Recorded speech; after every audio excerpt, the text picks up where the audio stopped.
Many people believe that the only cause for burnout is working too much and being overwhelmed with work. But this, in fact, is not true. This is precisely why taking time off to rest and relax does not do the trick and does not help to avoid burnout in the end. The researchers identified 6 triggers for burnout. They emphasize that all those triggers have their source in the mismatch between the job environment and the person.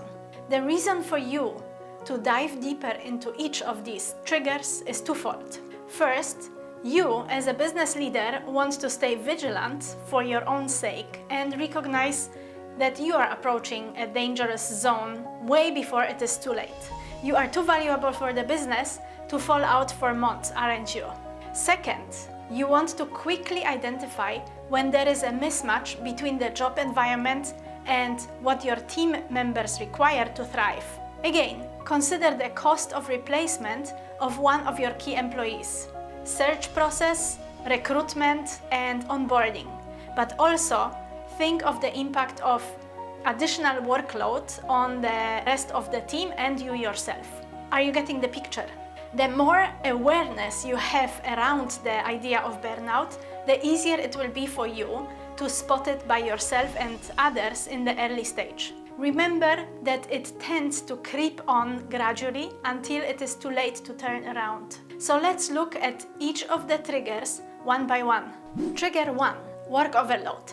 This trigger is pretty well known to everyone. It gets activated when the workload gets overwhelming. It gets too much, requires more time, is pressing, and gets too complex. Because it leads to physical and mental exhaustion, it quickly takes a toll on performance. So the immediate response is to put in more time to compensate and bring more performance, which leads to more exhaustion, which leads to chronic health problems and burnout after a prolonged time. Take time to look at the workload from different perspectives. What is high-value work that brings the organization closer to achieving the big goals? And what is just busyness? What is seriously urgent? And what can be postponed or eliminated to create space for high-value work? Also, learn and teach your team members about focus, unitasking, and unlocking the flow state, and eliminate all that does not align with the company's goals. Learn and model how to rest and recharge effectively. Watch this space. I will be talking more about recovery in the coming weeks. Trigger number 2, lack of control. This trigger gets activated when you feel you're out of control. You have nothing to say when deciding what to do, when, and how. In some businesses, the policies and procedures prevent employees from using their brains and creatively solving problems. And guess what? Over time, the employees stop using their brains. Then, the managers feel they have to do the job of their people or tell them exactly what to do, how, and when, and fall into the trap of micromanagement. And this leads to feeling of further lack of control. Vicious cycle.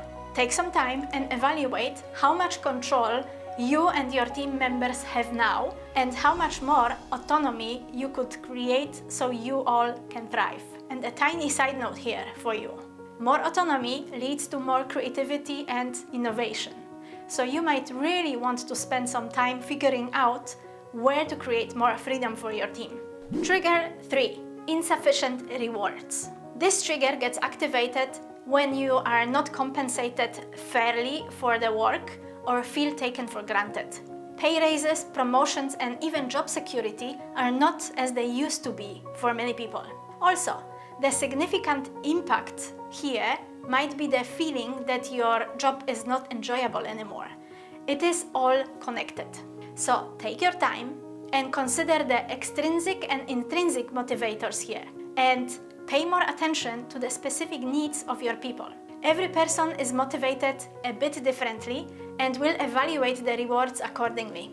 Trigger number 4, absence of fairness. This trigger gets activated by lacking trust, openness, and mutual respect. It starts when some high-performing individuals are left behind or omitted for promotion because of favoritism. When management decisions cannot be trusted because they are not made in the best interest of all involved parties. When a newly hired team member is not the best candidate, but a family member of the hiring manager.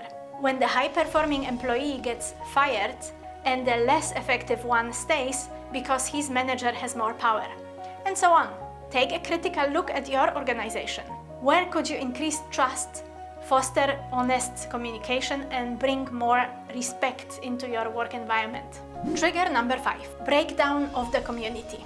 As soon as there is no focus on people, personal relationships, and teamwork, the breakdown of community is in sight. And with it, more conflict, more gossiping, less support, less feedback, and less respect. People focus on short-term profits and job security and feel more and more isolated.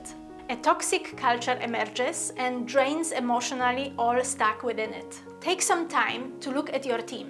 Where could you strengthen the sense of belonging, build trust, and foster healthy conflict resolution to make your team a high-performing team? Trigger number 6, values conflict. This trigger might get activated if the individual values don't correspond anymore or get in conflict with the company's values. As a business leader, you need to clearly and repeatedly communicate your organization's values. Yes, you need to become this broken record. The clearer you express them in the recruiting process, the easier it is to avoid hiring a person with mismatched values and prevent burnout deriving from this mismatch later on. Sometimes new misaligned recruits might impact the values and culture when the leaders don't pay attention. Unfortunately, this often happens over time and unnoticed. So take your organization under a magnifying glass for some time, gather feedback from your team members on their understanding of the organization's culture and values, and ensure everyone is on the same page. Learn to identify the triggers, and you will be able to find the appropriate measure to prevent burnout. Burnout creeps on over a prolonged time. However, there are many signals in the environment that, if caught in time, can help you prevent it and all its consequences. Which potential trigger do you think you need to tackle first? Answer in the comments below. I hope it was helpful. See you here soon.